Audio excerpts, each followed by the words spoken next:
CLIVE is officially dead. Kind of. Alright, so welcome back to yet another video. As you guys know, the patch notes for Kunimitsu and all that have officially dropped. The biggest thing in this patch for most characters has been like their heat recovery and shit getting nerfed and all that. For CLIVE, of course, a lot of his heat strings are now nerfed. I expect always that CLIVE's biggest, like, what made him so OD, in my opinion, was always his heat strings and his heat shit. The last patch didn't really do much with CLIVE, at least with his heat. And they still had his 4-1+2. Yeah, he had a heat dash combo for that. While everybody else universally didn't have that anymore. But with this patch now, got a 4-1+2.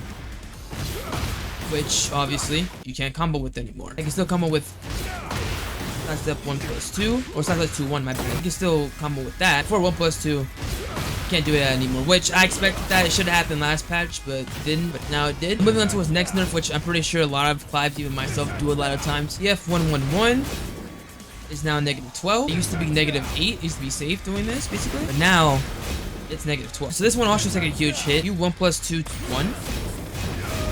Is now -12 as well. I was -8 before. -12 again.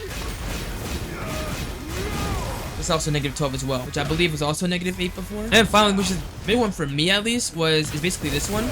The heat concession for this wasn't that big, but now look at the heat bar. If I do this, it's basically gone. I do this, and if I do Phoenix Dash 1+2, your heat bar is basically gone. That's the only mix-up you can get out of it. This will make sure you set the plus frames, you have one mix-up.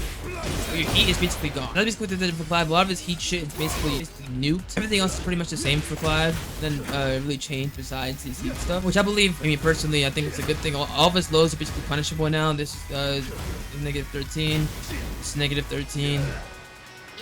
This is -13. I mean, literally every low that he has is punishable now. He has no safe lows. The only thing about CLIVE now is just his range. That's literally all he has, which is, I mean, like I said, healthy for the game. I think it's a good thing. But like I said, I already know CLIVE's biggest strength was his heat. I said once that gets nerfed, I think he'll be as strong as before. I still think he's a strong character, but I don't think he'll be as strong. I don't think he'll be like top 5 in my opinion like that anymore. I think it's to be top. I think he used to be like in that 6 to 10 range, maybe 12. I think he'll still be top 10, but I just don't think he'll be top 5 anymore. Character with this range probably shouldn't be top 10 anyway. I'm not gonna say CLIVE's dead, but his heat for sure is basically dead.